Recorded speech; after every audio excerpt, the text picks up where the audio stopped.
Back in the first lesson of this chapter, I briefly mentioned some of the limitations of black ink. Now, when you're creating a document for print, you really want to be aware of what does the black look like. Now, a statement like, what does the black look like, sounds kind of silly, but it's really not, and I want to show you a practical aspect of it.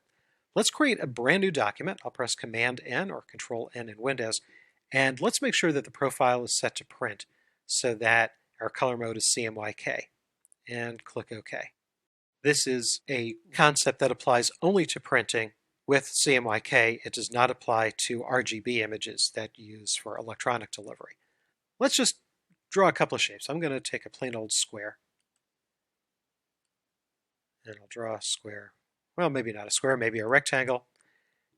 And let's go and fill it with black. Right now, I will have the default white fill and black stroke, but the stroke is going to be a little confusing. So let's select the stroke, hit the slash for none. Let's go back to the fill. And here I can see in my color panel, this is CMYK. If I click plain black, that shows me, yes, it's CMY or all values of 0. Black is set all the way up full blast at 100%.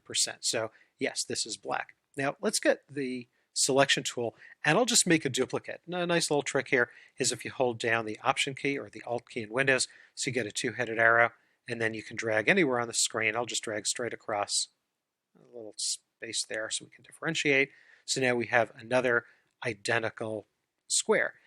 So these are both what you might think of as black. CMY all is 0, black is 100. But there's a concept in printing called rich black. Rich black is exactly what it sounds. It's a heavier, denser, nicer looking jet black. And the way you get that is, and there's maybe a little bit of disagreement here and there, but not much. Let's set cyan to 50. Hit the tab key, we'll set magenta to 40, and we'll set yellow to 40. And just tab or hit enter. So rich black is 50, 40, 40, 100. Now, on my screen, to me, I can't tell the difference. They both look the same. Now, on your screen, maybe they look the same, maybe they're different. And the reason is we have a choice. We can have Illustrator display all blacks as rich black, or we could have Illustrator display the blacks accurately. On the Mac, go up to the Illustrator menu. In Windows, go to the Edit menu. And let's go over here to Preferences. And you see down here is Appearance of Black. And you see that's just the last option here in the Preferences dialog box.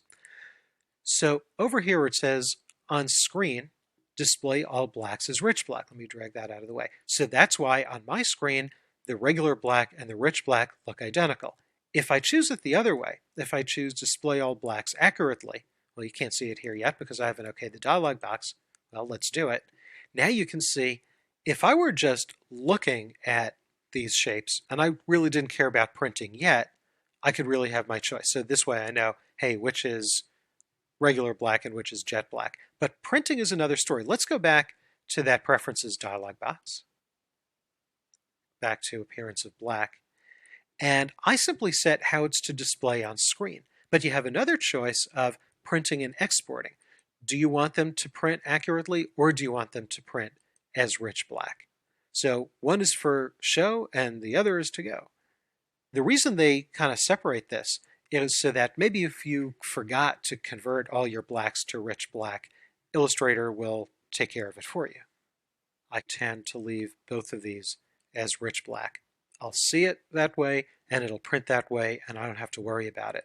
So rather than seeing something dark and muddy like that, I'll okay it.